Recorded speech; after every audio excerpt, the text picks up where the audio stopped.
Wetutyo enaku z'omwezi nga 18 omwezi ogw'omukaaga 1996 enkuyanja y'omuntu yali mu kisaawe gali kwoleka nakivubo mu kivulu ekya muno mu kabi. Abayimbi aba Music Triangle n'emikwano gyabwe bwe baali bateeseteese okubeera nga baddukirira mukwano gwabwe Livingstone Kasozi eyali ali mu kwerangirira nti nze ndina ekimbe era obudde bwonna nze ndugenda ng'amaze okukakasa.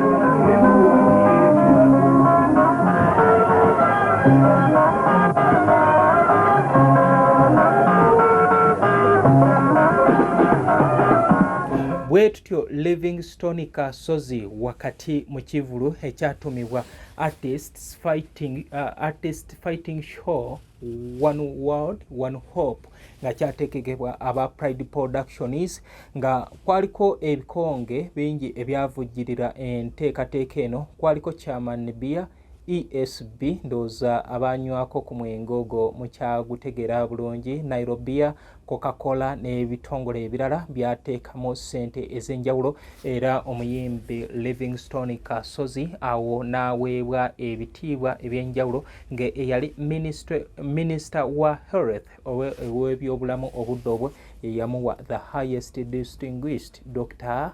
Livingstone Kasozi. Era bwatyo ekivulu ekyo bangi abaaliwo abalaba ndooza ebintu bino byenjogerako mu biraba. Ekivulu kino enteekateeka zaggulibwawo Wire Mulwana Mukaabya ye yatandika ye yaggulawo stage n'oluyimba akaveera. Nzijjukira yali yeesibye n'akaveera akaali akayero weekati era nga alaga abantu nti ekimbe kyajja twambale akaveera togenderawo oba togamba nti terujja kulya miti nga akubiriza abantu okubeera nga bambala akaveera. Era bwe twagenda mu maaso twagenda okulaba nga kabwejumbira nanyini kubeera nga akuŋŋaanya abantu Dr. Livingstone Kasozi the highest distinguished the pretty boy ng'avaayo n'oluyimba lwe yayingirawo nalwo nina enyiike naggulawo show era n'atandika okupafominga. Wava mu luyimba ndine enyiike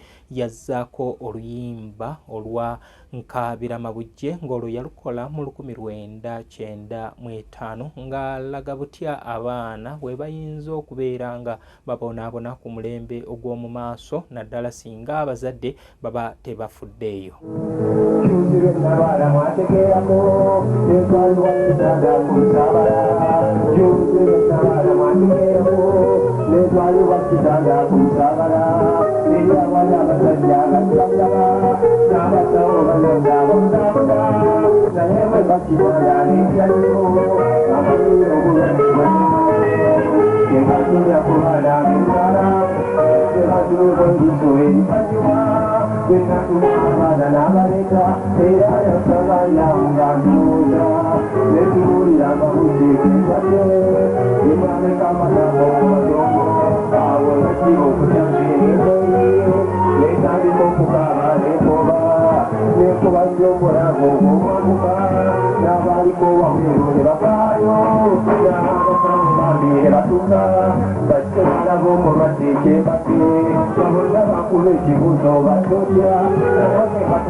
Closet ffe tukyasinza okutuusaako ebyambalo eby'omulembe okuva e China omuli zi tops, skirt, office pants, legging n'ebirala bingi tusangibwa ku Ham Shopping Grounds Block D mu room 252 ne 099 okumpi n'ekizimbe ekya Jesco Beauty Center opposite to Tower Business. Olaba Block D wetandikira kati yambuka amadaala edduuka ly'osookerako ku kkono lyerya Ama's Closet. Tutunda ekimu n'okusuubuza tukubire ku 0701 93 83 16 oba 0762 89 82 01. Ama's Closet, where fashion meets you.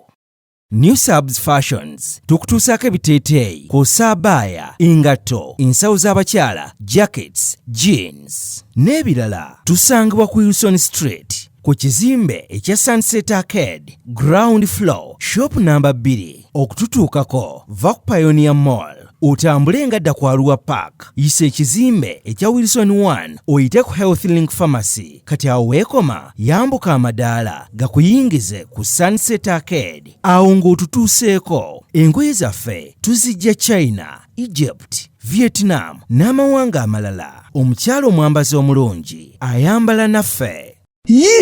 Kikaya College School essomero eryegulidde erinnya mu kusomesa abaana ate ne bayita ssomero lya Dene Boarding mix y'abawala n'abalenzi senior 1 paka senior 6 balina library, science kone computer labs byonna bijjudde. Balina arts ne science subjects, co-curricular activities, kone section y'ebyemikono omuli okusiba enviiri, okukanika n'ebirala ebigwa mu kkowe eryo. Omwana n'ava ku ssomero lino ng'ali self contained. Kyewuunyisa ensimbi zaabwe ze zijja mu nsawo ya buli muzadde. Basange Kikaya Bulenga Mityana Road okumanya ebisingawo noti 757 mukaganya emwemu 57. B is a hotel and bar. Tusangibwa Nsago ku lw'Ennakawuka ku lw'empeereza ennungi tukola essaawa 24. Tulina ebifo ebisulwamu nga biyonjo ebiddaabirizibwa buli kadde, ebyemizannyo ng'okulaga omupiira, okuzannya pool n'ebirala. Ebbaala ejjudde obulungi, emmere ekutuukako mangu, paakingi nnungi ate nga security eri gguluggulo. Okubuukinga n'okumanya ebisingawo kuba ku 0790 79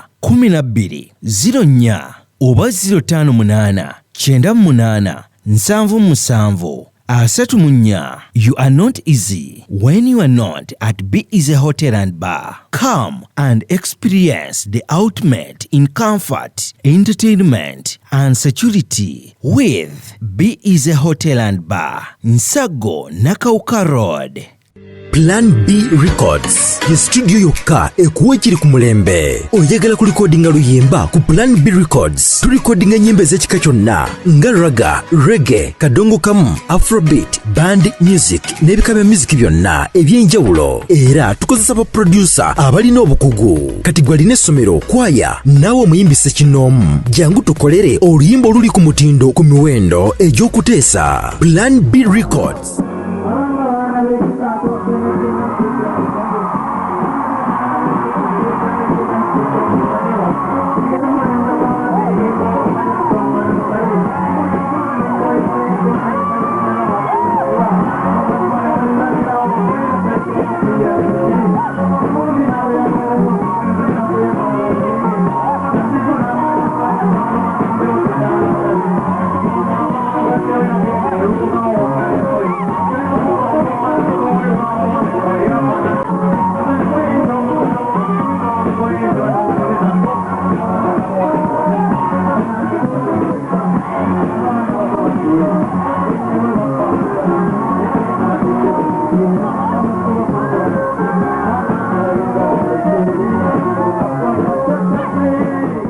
Kale bwe gutyo wakati mu kivulu kino nga aba Music Triangle that's Kabulada Professional Singers ngekulembeddwa Salongo Hamani Semakula basudde abakyala be n'abaana be mu kibiina Prince Jopo Kafero Manyi Ganjegere omukunja Safi ng'ali ne kulabako Gita Singers olwo ne Kabwejombera Livingstone Kasozi n'ekibiina kye ekya Kampala Music Stars nga ali ne Sir Mathias Mulumba Walukaga William Kibuuka n'abalala batandika okubeera nga baperforminga. Naye wakati mu performance twalaba ekintu ekyenjawulo nga bakola obuyiiya oba oliawo obukyaluddewo okubeera nga tubulaba mu nnyimba zaffe eza kacyo kano.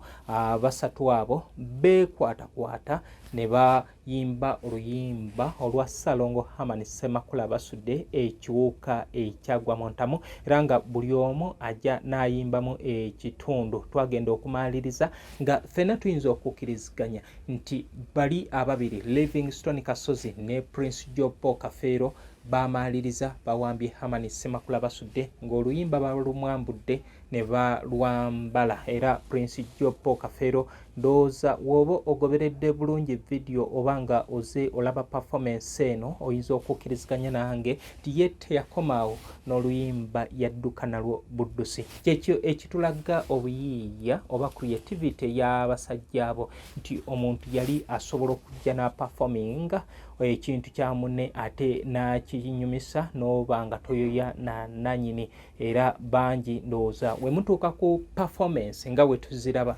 oyinza okukkiriza nti abasajja bano baalina ebitone. Buli omu yalina amaanyi ge mu nteekateeka ey'enjawulo. Era wano bano bali ne Godfather waabwe Livingstone Kasozi. Njukira mu bonna ababiri bano abalinamu omukono Livingstone Kasozi mu Herman Ssemakula Basudde nga bayingira lukwata, ate era ababiri Livingstone Kasozi ne Herman Ssemakula Basudde ne babeera n'omukono nga baleeta Prince Job Kafeero mu ndongo.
kale bwe gutyo bano buli omu alina etoffaali eri munne era abasajja bano kyakosa nnyo ensi we baavaawo nti bagendera mu budde omuntu bwe yali tabasuubiriramu kubeera nga agenda oba oliawo ye Livingstone Kasozi yali amaze okukkiriza nti baabuwe nze ngenda bye nakola byebyo era nga asiibudde n'ensi n'aleka n'ebiraamo bye yayisa mu nnyimba naye ekikangawa kyajja ne kigwa nga 11 omwezi ogw'omukaaga 1997 nga wayiseewo ennaku 21 okuva nga 19 Livingstone Kasozi ye yali alugenze 19 omwezi ogwokutaano 1997 ate ne lujja ne lutwala Ssalongo Hamani Ssemakula Basudde twalaba Prince Joe Kafeero mulumbe lwa Hamani Ssemakula Basudde nga yenna gamumyuse tegamumyuka nti lwakuba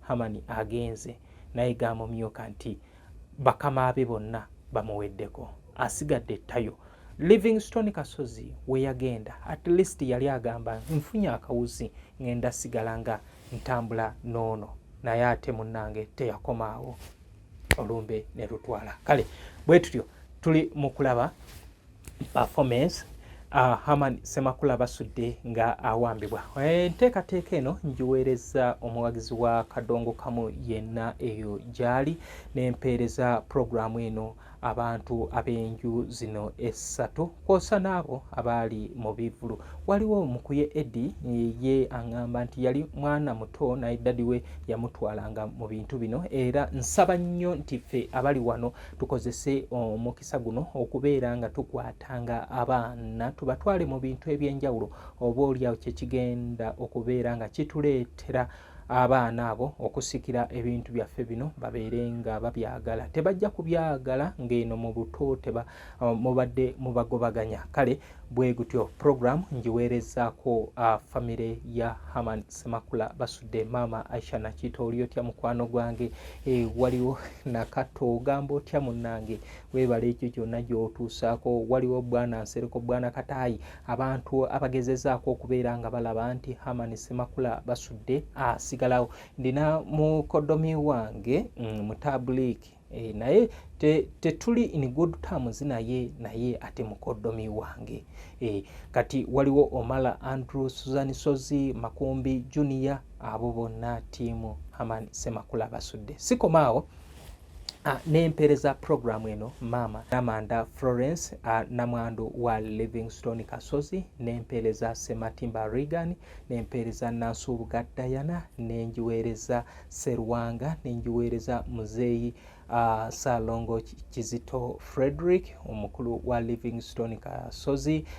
Muzeeyi Mubiru wali akyaliwo wali mu bitundu by'ezana ne family ya Livingstone Kasozi mwena gye muli ba fans aba Livingstone Kasozi twalinawo Livingstone Kasozi Foundation mwali Muzeeyi Sebambulidde Patrick ne mubeera mu manager Kizito Godfrey basesanga oyo siye assistant RCC we Masaka mbajjukira mu foundation eyo then n'abalala ab'enjawulo baalimu and of course William Kibuuka Mathias Mulumba Walukagga Nsereko Musa n'abantu ab'enjawulo Uncle John Olyotya ne wabeerawo Nakamya Josephine Kamya ne mukadde Bena mwena mbaweereza programu eno waliwo omwami yagala ennyo Livingstone Kasozi Magala awo London ne wabeerawo omwami oba ye Seruyange Francis ye afiira ku Livingstone Kasozi. Ebintu bino nno binnyambye okubeera nga sobola okutegeera abawagizi b'abantu bano ab'enjawulo. Then program nenjiweereza ab'enju ya Prince Jopo Kafeero Maanyi Ganjegere. Nowe oli otya munnange? Njiweereza Junior, njiweereza Swazi Mugerwa, Banagawa, abantu ab'enjawulo abali mu ttiimu Prince Jopo Kafeero.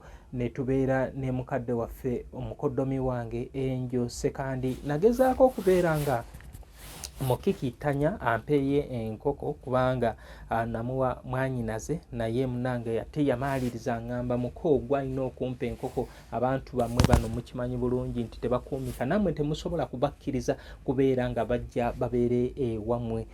Wajja wiiki emu mu amaka gaba gasanyeewo, kati nze amukuumidde ebbanga mbunze alina omuwa. Kale bantu bange, tuli ku kivulu kya Muno mu Kabi. Muno mu Kabi kyategekebwa aba Pride Productions. Mzee Bob Kabindi Mpima munnange oli otya nkutumiddeko awe London. Mwe abali mu nteekateeka eno, Daddy Grace Henry Taya, ne tubeera noono eyali president eyabulako katta okubeera nga alya entebe eyo. Naawe nkutumidde kuba Andrew Benon Kibuuka. Muli mutya?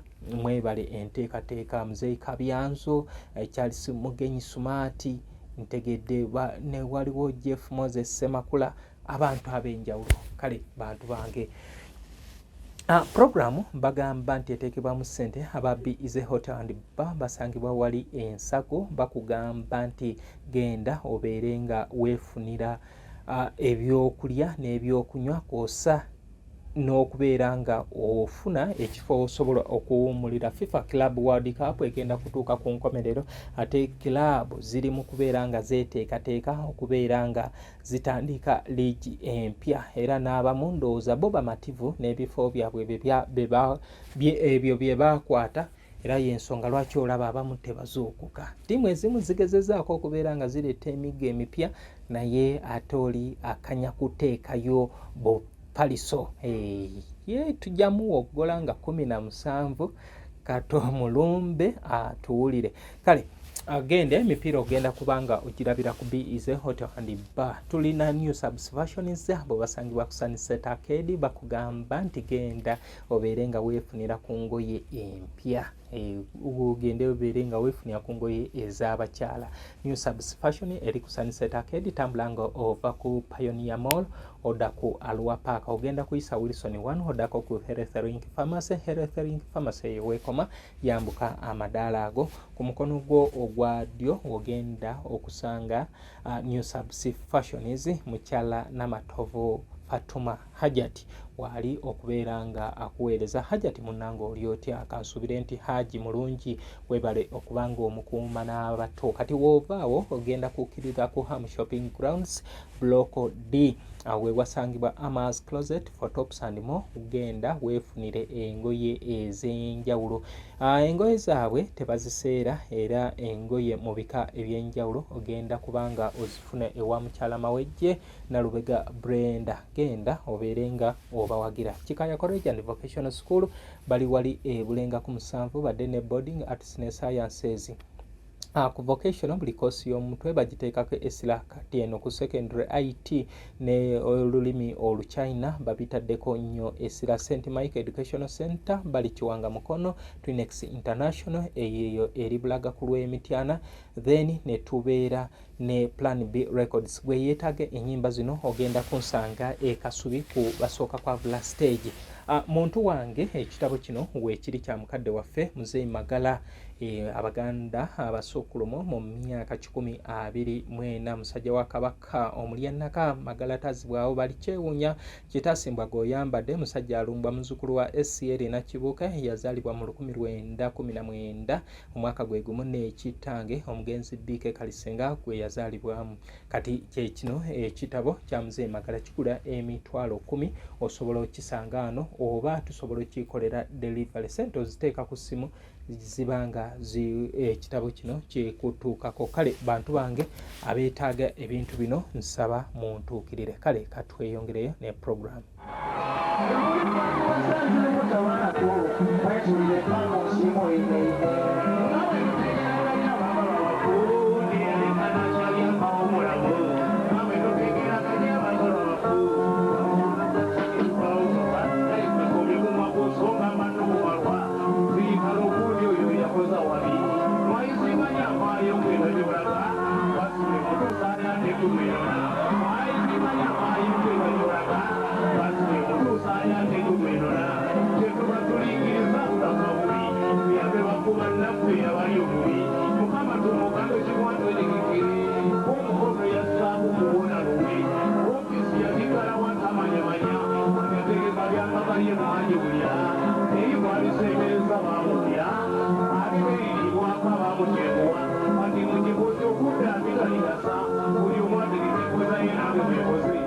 Kale bantu wange nze program y'olwolwa leero mbalekedde musalewo show mugirabye abantu ba performance eno no ya saawa 11 hours simanyi oba mwe mulabako meka mulabako saawa meka naye kya saawa 11 kale ebintu bino ogenda bisanga ekasuli kubasooka kwa bula stage ebintu bino nno bya buseere gwe abyetaaga kijja kutwalira akasente akawerako okubeera nga obifunafuna bangi bannange nga bangamba nti mwami muzungu mpa kino waliwo eyangambye mbw ayagala TB namba bagiyita terabyte terabyte ebeeramu GB zibeera terabyte ekola zi GB zezo 1000 bw'ayagala mpa emitwalo 15 bantu bange lwaki munyoma emirimu gy'abannammwe emitwalo 15 genda downloading music gandi download bino ebintu ebyaffe tobyegomba ng'obyegombera maaso olowooze nti buli kimu kisooka olina okukwata ku ssente waliwo omwami nne yanziba bamuyitanga padde era kuno kwali musajja nno avuga wa buvunaanyizibwa era baganda baffe abo abeevuga abo tebayisiza mu mirimu gyaffe gino maaso naye ate nga munnange w'omusanga ng'agulira ono pepi babi nga amulabye n'amupokera naye ate najja mu mulimo gwo n'atandika okubeera nga agwogereramu ebirimi bannange ebintu ebimu tebigenda kubanga bikola bino ebintu okubiteekateeka bwe tuti we spend a lot obwolumu tuspendinga nebye tutalina naye nga neebaza buli avaayo n'abanga asobola okuba nga ankwatirako okuba nga nkola emirimu gino kale bantu bange lwaki munzikiriza mberekereze mu comment section osobola oteekawo kyoyagala nzije njogereko ngenda kugira naye lwakuba obwolumu mundekerera ze nabagamba buli video njagalako views 10 zijja kumala mubeere bulungi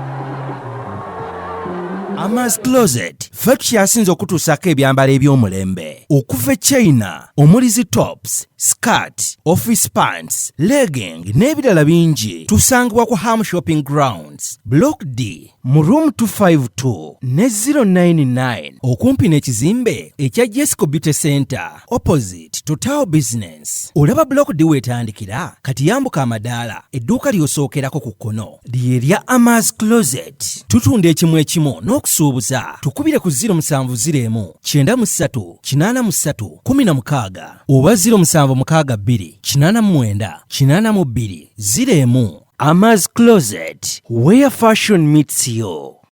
New Subs Fashions tukutuusako ebiteeteeyi kw'ossa abaya, engatto, ensawo z'abakyala, jackets, jeans n'ebirala. Tusangibwa ku Wilson Street ku kizimbe ekya Sunset Arcade ground floor shop number 2. Okututuukako va ku Pioneer Mall otambule ngadda ku Arua Park yisa ekizimbe ekya Wilson 1 oyite ku Health Link Pharmacy kati awo weekoma yambuka amadaala gakuyingize ku Sunset Arcade awo ng'otutuuseeko. Engoye zaffe tuzijja China, Egypt, Vietnam n'amawanga amalala. Omukyala omwambazi omulungi ayambala naffe. Yino Chikaya College School essomero eryegulidde erinnya mu kusomesa abaana ate ne bayita. Ssomero lya Dene Boarding mix y'abawala n'abalenzi senior 1 paka senior 6. Balina library, science, kone computer labs byonna bijjudde. Balina arts ne science subjects, co-curricular activities, kone section y'ebyemikono omuli okusiba enviiri, okukanika n'ebirala ebigwa mu kkowe eryo. Omwana n'ava ku ssomero lino ng'ali self contained. Kyewuunyisa ensimbi zaabwe ze zijja mu nsawo ya buli muzadde. Basange Chikaya Bulenga Mitiana Road. Okumanya ebisingawo noti 757 mukaganya emwemu 57. B is a hotel and bar. Tusangibwa Nsago ku lw'Ennakawuka. Ku lw'empeereza ennungi tukola essaawa 24. Tulina ebifo ebisulwamu nga biyonjo, ebiddaabirizibwa buli kadde, ebyemizannyo ng'okulaga omupiira, okuzannya pool n'ebirala. Ebbaala ejjudde obulungi, emmere ekutuukako mangu, paakingi nnungi ate nga security eri gguluggulo. Okubuukinga n'okumanya ebisingawo kuba ku 070 79 12 04 oba 058 98 77 34. You are not easy when you are not at B is a hotel and bar. Come and experience the ultimate in comfort, entertainment and security with B is a hotel and bar. Nsago Nakauka Road. Plan B Records ye studio yokka ekuwa ekiri ku mulembe. Oyagala ku recordinga luyimba ku Plan B Records. Tu recordinga nyimbe z'ekika kyonna nga raga, reggae, kadongo kamu, afrobeat, band music n'ebika bya music byonna eby'enjawulo. Era tukozesa ba producer abalina obukugu. Kati gwalina essomero, kwaya, naawe omuyimbise kinoomu. Jangu tukolere oluyimba oluli ku mutindo ku miwendo egy'okuteesa. Plan B Records.